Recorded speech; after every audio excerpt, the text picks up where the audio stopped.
Esta es Radio Grande, 1000 kHz AM, 96.5 MHz FM. Saludos, hoy estaremos hablando sobre tradiciones manzanilleras, esas que nos identifican y nos hacen únicos en todo el país. Sobre los festejos del San Joaquín, antesala a las fiestas carnavalescas, estaremos hablando hoy. Para hablar más de la materia de estos festejos, vamos a conversar hoy con Pedro Enrique Vera Portales, periodista de nuestra planta radial y especialista en los temas de historia de nuestra localidad. Vera, háblanos de los inicios del San Joaquín, ¿por qué San Joaquín? ¿Cómo va esto? Bueno, Manzanillo ha sido una ciudad carnavalesca por excelencia. Surgieron los carnavales en la década de los años 80 del siglo XIX. Es decir, que nuestras fiestas tradicionales han traspasado ya 3 siglos. Los años 80, 90 del siglo XIX, todo el siglo XX y estas 2 décadas que se van ya, que se fueron, ya estamos en la tercera década del siglo XXI. Por lo tanto, es una de las fiestas tradicionales, populares, más reconocidas de Cuba. Está entre las 7 o 8 más reconocidas, las parrandas del centro del país, de Remedio y otros lugares del centro, el Carnaval de Santiago, el San Juan Camagüeyano, que quizás sea una de las más antiguas, al igual que el Carnaval de La Habana, entre otras, ¿no? Los tambores de allá de Bejucal, también la fiesta de Bejucal. Pero en el caso específico de Manzanillo, cuando uno se profundiza en el tema, se percata que no ha sido algo continuo, es decir, como Camagüey con el San Juan, sino que ha habido distintos momentos, distintas etapas, y a veces tú has leído que hay tiempos que fue el San Juan. Cuando se inaugura la glorieta era un 24 de junio de 1924, era la fiesta del San Juan, también había sido fiesta del Santiago, que ahora no te puedo precisar en qué momento. Y yo pensaba que el San Joaquín había surgido por iniciativa de Joaquín Chan, comerciante chino, tenían la Gran Muralla. Él propuso el San Joaquín en una reunión de comerciantes, en el centro de los comerciantes de Manzanillo, y fue aceptado en 1936, pero posteriormente me llegaron noticias que antes del año 36, en otros momentos anteriores, también se había celebrado San Joaquín. Es decir, que eso es lo que te puedo decir, se estuvo celebrando el San Joaquín ininterrumpidamente desde el año 36 hasta los años iniciales del 60, el 62, 63, 64, por ahí.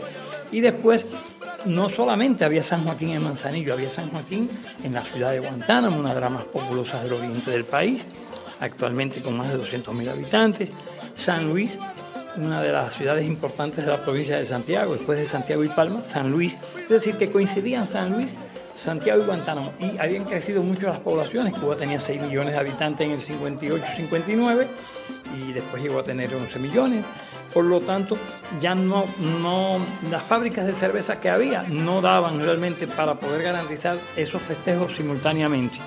Y en el oriente, las fiestas, grandes eran Santiago, en el entorno de los días 20 y tanto, 22, 23, 24, 19 al 28 de julio, 29, y entonces estaba Bayamo, que tenía fiestas de Reyes, entró también en agosto, en la primera quincena de agosto, 10, 11, 12, y Manzanillo pasó entonces, en un momento, pasamos a ser los penúltimos.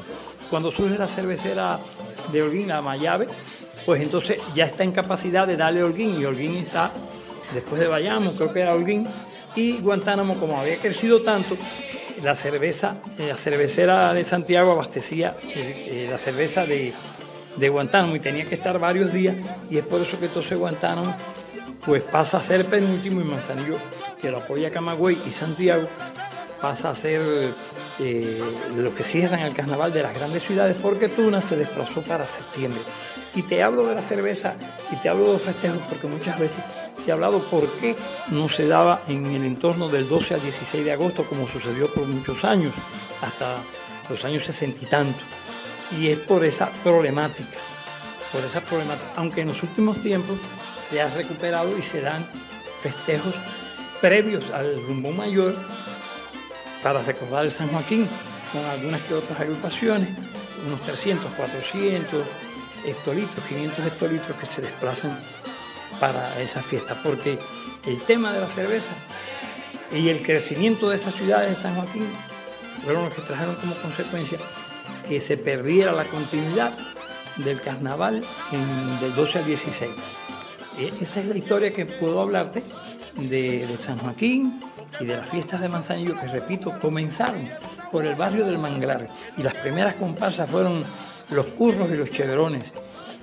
El Manglar, que para que tú veas esta zona del segundo barrio, que después por muchos años no ha tenido comparsas, pero fue donde comenzaron las comparsas en Manzanillo en el siglo XIX, y a inicios del siglo XX, 1910, comparsas organizadas por los hermanos Menemeli, extranjeros, españoles, que se asentaron en Manzanillo y que tuvieron que ver no solo con la organización de comparsas, sino también piedras angulares de la trova en la ciudad del Golfo.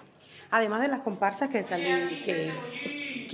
nos comentabas ahora, ¿qué otras tradiciones, y las cervezas, y las fiestas, y las orquestas, qué otras tradiciones, cuáles otras se podía disfrutar? ¿Cuáles eran los otros entretenimientos de esta Bueno, fiesta? el órgano, que tú sabes que entró a Cuba por Cienfuegos, pero eran unos órganos de cilindro muy pequeños, y después los manzanilleros fueron los que lo impulsaron a extenderse por valles y montañas del oriente bravío, con los Fornaris, los Borbolla. Los Borbollas estudiaron todo lo que tiene que ver con la fabricación de órganos. Carlos Borbolla, musicólogo, un hombre que influyó para que la música se estudiara en los centros en los conservatorios del país, el creador del jorocón. Esas dos familias, los Borbolla y los Fornaris, Pancho Borbolla también, por supuesto. En el caso de los Borbolla fueron a París, donde estaban las grandes fábricas de órganos, y es una tradición. Tradición también fue por muchos años. Después sí se quiso recuperar, pero realmente hay cosas que se pierden y después ya no tienen la misma fuerza. El sogón, se le decía sogón porque era una soga amplísima, y entonces dentro iban la percusión, iban los bailadores, el sogón manzanillero. Y realmente Manzanillo es un pueblo muy fiestero por excelencia. Lo mejor que tiene el carnaval de Manzanillo, puedes hacerle la pregunta y quizás algunos no te lo digan, es los manzanilleros, que son gente guarachero, gente entusiasta, rumberos. Y es por eso que cuando surgen los carnavales ya en todo el país, yo tuve la idea de bautizar al carnaval de Manzanillo en la década de los 80 como el rumbón mayor, para diferenciarlo de otros territorios que habían tenido verbenas, que habían tenido fiestas, pero que no tenían esa tradición, las máscaras individuales, el hombre con el orinal y el chorizo, el hombre en la camilla poniéndole un suero de cerveza, el caballito que venía, ese era Bayamés, venía aquí, los muñecones, los diablitos, que forman parte de la cultura africana también, de esa liga, de esa mezcla de la que hablaba el doctor Fernando Ortiz, que es la cultura nuestra, un verdadero ajiaco.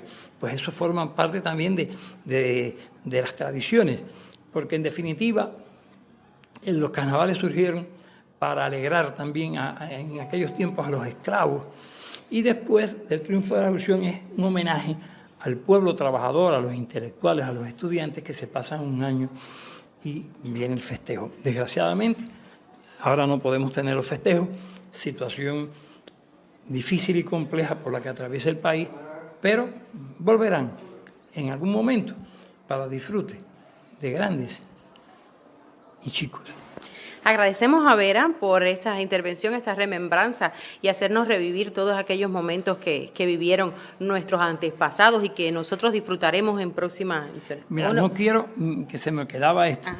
También cogieron dimensión nacional los festejos por los espectáculos factuosos que, bajo la dirección artística de Luis Aner Planel, ya desaparecido, se empezaron a celebrar a mediados del 60, recuerdo en el 66, y recuerdo perfectamente porque coronó la estrella un pesista manzanillero que había ganado medalla de plata en los centroamericanos de San Juan, Puerto Rico, Arnaldo Muñoz, y esto fue en la avenida 1 de Mayo, cerrando la avenida allá a la altura del fondo del Palacio de Justicia.